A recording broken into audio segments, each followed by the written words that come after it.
heated battle throughout training camp, and now 3 games into the season, Ohio State still hasn't definitively settled on a full-time starting quarterback. Apparently, Urban Meyer doesn't think Cardale Jones or JT Barrett have done enough to earn that distinction.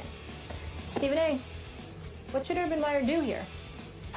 Keep Cardale Jones in the lineup. That's all. It's just that simple to me. Yeah, he wasn't that impressive. Went 4-9 through 2 interceptions. We understand that, but the entire team looked ill-prepared to play football Saturday against Northern Illinois. Let's just call it what it is. I think this particular struggle was on Urban Meyer.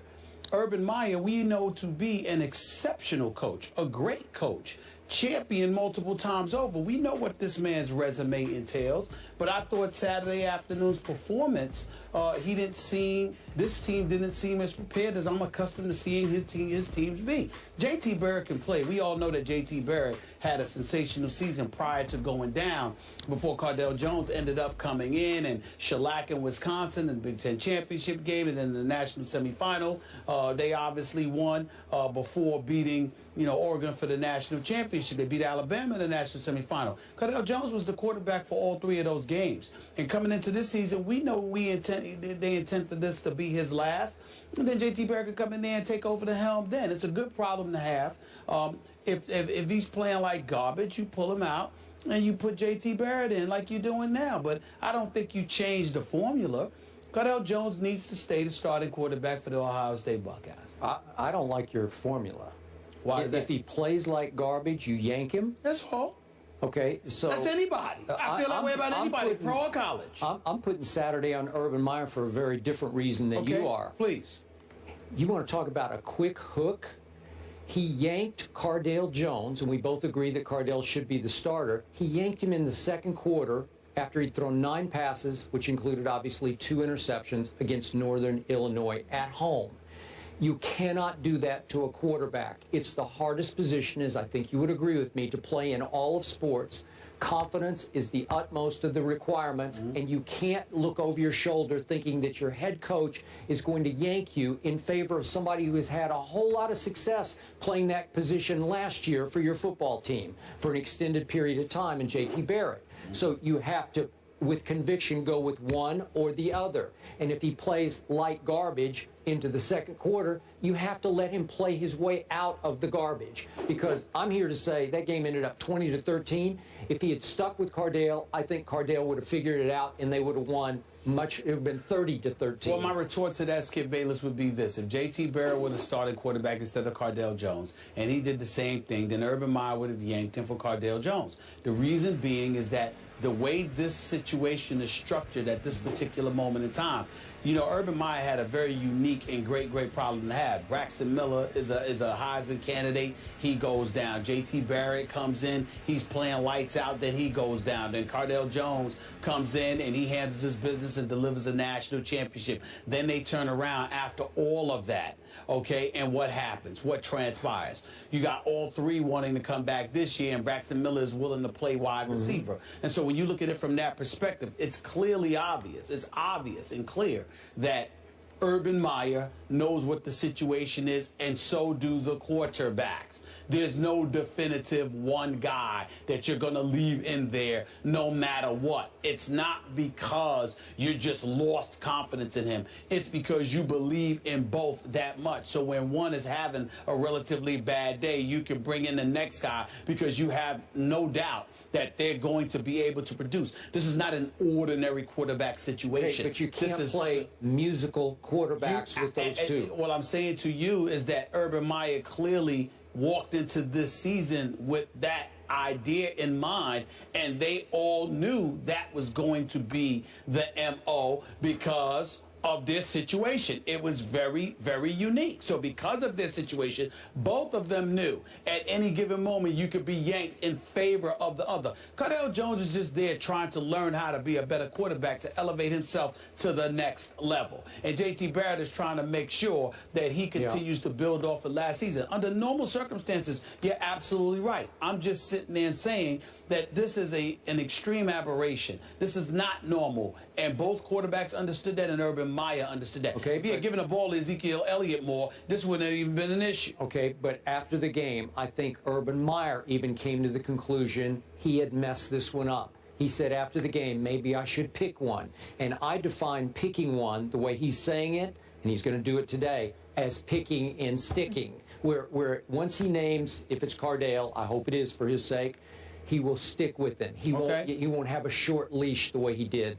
Maybe the leash was too shorter. Maybe it was. Maybe it was too short, but I do understand the situation. Well, we'll find out later today, and they host Western Michigan Saturday at the Shoe. Looking forward to seeing that game. Cam Chancellor is returning to the Legion of Boom, and our Hall of Famer Jerome Bettis is returning to the desk to offer his thoughts on a big addition to the Hawks defense. That's coming up. In place of Josh McCown, who was out because of a concussion, Johnny Manziel led Cleveland to a 28-14 win over Tennessee. That led many people to wonder what would happen when McCown came back. Well, we have that answer. Josh McCown will start ahead of Johnny Manziel this Sunday when the Raiders come to town. That after McCown passing the NFL's protocol on concussions. Jerome Bettis is still here. Jerome, what does this mean for Johnny?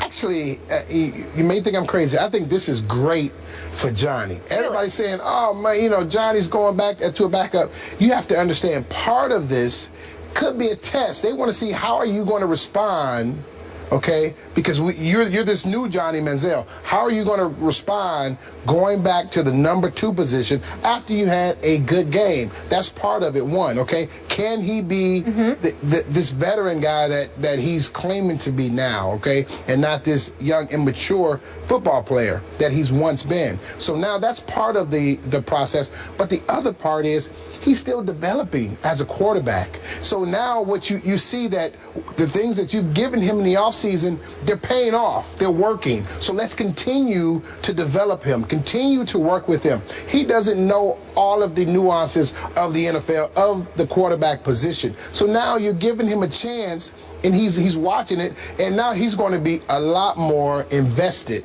in what's going on because he had an opportunity to play, and now he's going to make sure he's ready because he understands that he's a play away, and it gives the public an opportunity to now, like Johnny Manziel again. Because right now in Cleveland, no one really likes Johnny Manziel. So now you get this good game out of him. Now the public goes into his favor. And the biggest part of all of this is Johnny Manziel's confidence. Now you get his confidence at a sky high. You take him off the field. You put him back in a learning situation. And now he's going to soak up and want to learn more because he thinks inside, you know what? I'm ready. I know I can do this. That winning is contagious. Because at the end of last season, he said some things about, well, if I can't get better, if I can't do it, I need to find something else to do.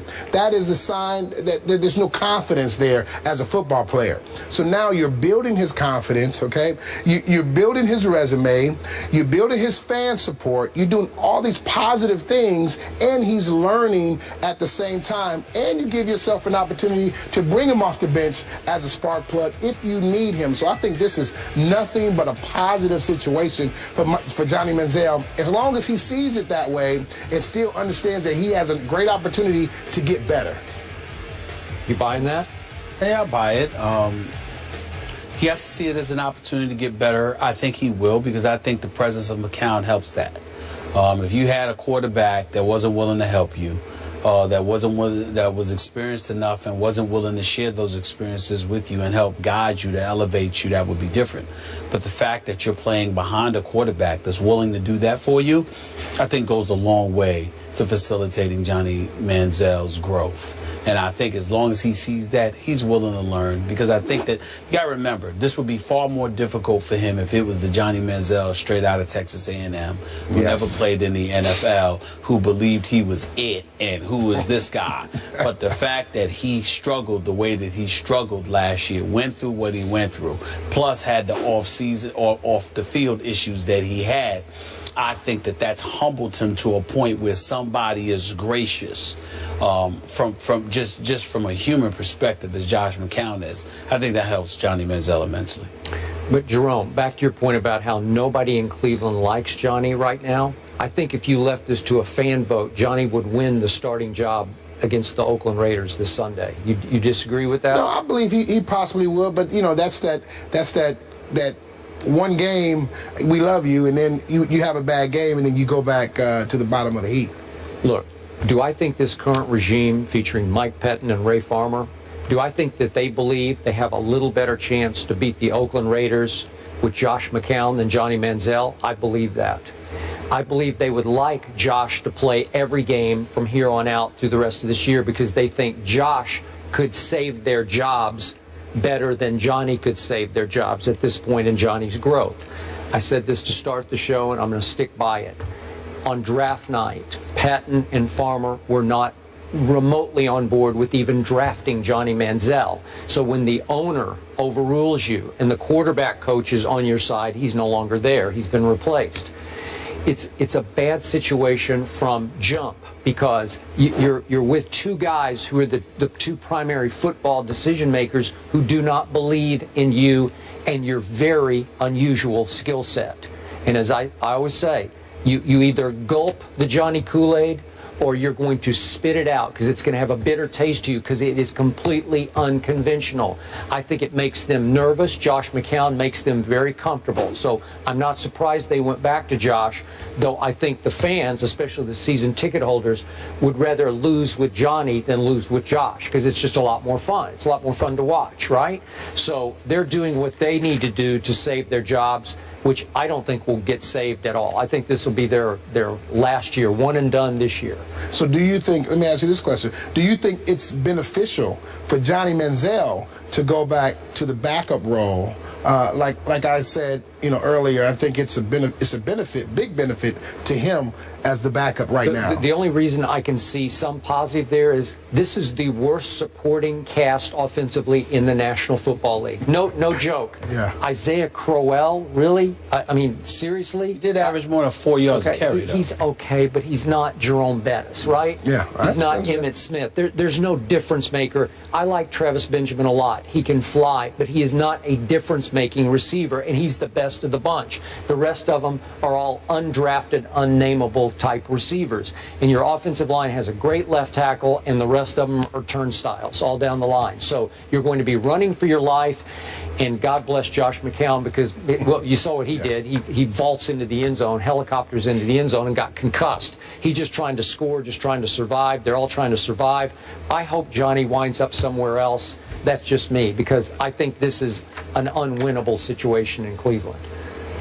All I know is if Josh struggles on Sunday against the Raiders, we'll be hearing the Johnny chants. Oh, yeah. Backup quarterback quickly becomes the favorite. And you know what? The Raiders are no joke to me. They're going to cause problems for everybody I they wanted play. to mention that.